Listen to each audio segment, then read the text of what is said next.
श्री कृष्ण द्वारा अर्जुन को दिए हुए गीता के उपदेश के कुछ सुंदर तत्व। विशेष रूप से मूढ़ लोग जो कर्मेंद्रियों को हठ से रोककर इंद्रियों के भोगों का मन से स्मरण करते रहते हैं, वे मिथ्याचारी हैं, पाखंडी है, ना कि ज्ञानी। सिद्ध है कि कृष्ण काल में भी ऐसी रूढ़ियां थी। लोग करने योग्य क्रिया को छोड़कर इंद्रियों को हठ से रोककर बैठ जाते थे और कहने लगते थे कि मैं ज्ञानी हूँ, पूर्ण हूँ। किंतु श्री कृष्ण कहते हैं कि वे धूर्त है। ज्ञान मार्ग अच्छा लगे या निष्काम कर्म योग, दोनों ही मार्गों में कर्म तो करना ही पड़ेगा। जो पुरुष मन से इंद्रियों को वश में करके जब मन में भी वासनाओं का स्फुरण ना हो, सर्वथा अनासक्त हुआ कर्मेंद्रियों से कर्म योग का आचरण करता है, वह श्रेष्ठ है। इसलिए कर्म का आचरण करना चाहिए। कर्म तो बहुत से हैं, उनमें से कोई एक चुना हुआ है, उसी नियत कर्म को करे। कर्म ना करने की अपेक्षा कर्म करना ही श्रेष्ठ है, इसलिए कि करते रहोगे थोड़ी भी दूरी तय कर लोगे। महान जन्म मरण के भय से उद्धार करने वाला है, इसलिए श्रेष्ठ है। कर्म ना करने से तेरी शरीर यात्रा भी सिद्ध नहीं होगी। शरीर यात्रा का अर्थ लोग कहते शरीर निर्वाह। यह पुरुष जन्मांतरों से युग युगांतरों से शरीरों की यात्रा ही तो करता चला आ रहा है। जैसे वस्त्र जीर्ण हुआ तो दूसरा तीसरा धारण किया, इसी प्रकार कीट पतंग से मानव तक ब्रह्मा से लेकर यावन मात्र जगत परिवर्तनशील है। ऊपर नीचे योनियों में बराबर यह जीव शरीरों की ही तो यात्रा कर रहा है। कर्म कोई ऐसी वस्तु है जो इस यात्रा को सिद्ध कर देती है, पूर्ण कर देती है। परमात्मा में स्थिति के अनंतर इस आत्मा को शरीरों की यात्रा नहीं करनी पड़ती, अर्थात शरीर त्याग और शरीर धारण वाला क्रम समाप्त हो जाता है। यज्ञ की प्रक्रिया ही कर्म है।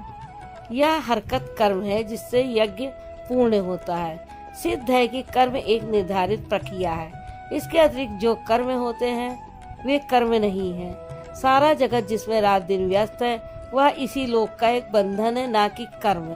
अशुभ अर्थात कर्म तो संसार बंधन से छुटकारा दिलाने वाला है, मात्र यज्ञ की प्रक्रिया ही कर्म है। वह हरकत कर्म है जिससे यज्ञ पूरा होता है। अतः अर्जुन, उस यज्ञ की पूर्ति के लिए संग दोष से अलग रहकर भली प्रकार कर्म का आचरण करो। संग दोष से अलग हुए बिना यह कर्म होता ही नहीं। यज्ञ की प्रक्रिया ही कर्म है। वह यज्ञ क्या है जिसे हम कार्य रूप दें और हमसे कर्म होने लगे? योगेश्वर श्री कृष्ण की शैली से स्पष्ट है कि जिस वस्तु का चित्रण करना है वे पहले उसकी विशेषताओं का चित्रण करते हैं, जिससे श्रद्धा जागृत हो। तत्पश्चात वे उसमें बरती जाने वाली सावधानियों पर प्रकाश डालते हैं और अंत में मुख्य सिद्धांत प्रतिपादित करते हैं। श्री कृष्ण ने कर्म के दूसरे अंग पर प्रकाश डाला कि कर्म एक निर्धारित क्रिया है। जो कुछ किया जाता है वह कर्म नहीं है। अध्याय 2 में पहली बार कर्म का नाम लिया गया, उसकी विशेषताओं पर बल दिया। अध्याय 3 में बताया कि कोई बगैर कर्म किए नहीं रहता। प्रकृति से पराधीन होकर मनुष्य कर्म करता है।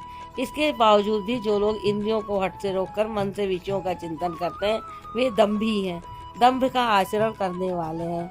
मन से इंद्रियों को समेटकर तू कर्म, यज्ञ को कार्य रूप देना कर्म है। अब प्रश्न उठता है कि वह यज्ञ क्या है। यहाँ यज्ञ की उत्पत्ति विशेषता बताकर शांत हो जाएंगे और आगे अध्याय 4 में यज्ञ का निखरा हुआ रूप मिलेगा, जिसे करना कर्म है। कर्म की यह परिभाषा गीता को समझने की कुंजी है। यज्ञ के अतिरिक्त दुनिया में कुछ न कुछ करते ही रहते हैं। कोई खेती करता है तो कोई व्यापार, कोई पदासीन है तो कोई सेवक, कोई अपने को बुद्धिजीवी कहता है तो कोई श्रमजीवी, कोई समाज सेवा को कर्म करना कहता है, कर्म मानता है तो कोई देश सेवा को। और इन्हीं कर्मों में लोग सकाम और निष्काम कर्म की भूमिका भी बनाए रखते हैं। किंतु श्री कृष्ण कहते हैं ये सब कर्म नहीं है। यज्ञ की प्रक्रिया के सिवाय जो कुछ भी किया जाता है वह इसी लोक का बंधनकारी कर्म है, ना कि मोक्ष कर्म है। वस्तुतः यज्ञ की प्रक्रिया ही कर्म है। अब यज्ञ ना बताकर पहले यह बताते हैं कि यज्ञ आया कहाँ से। ब्रह्मा ने कल्प के आदि में यज्ञ सहित प्रजा को रचकर कहा कि इस यज्ञ द्वारा वृद्धि को प्राप्त हो। यज्ञ सहित प्रजा को किसने रचा? प्रजापति ब्रह्मा ने। नहीं, श्री कृष्ण के अनुसार देवता नाम की कोई अलग सत्ता है ही नहीं। वह जिसने प्रजा के मूल उद्गम परमात्मा में प्रवेश पा लिया वह महापुरुष प्रजापति है। उसकी बुद्धि ही ब्रह्मा है। उस समय बुद्धि यंत्र मात्र होती है। उस पुरुष की वाणी में परमात्मा ही बोलता है। राधे राधे।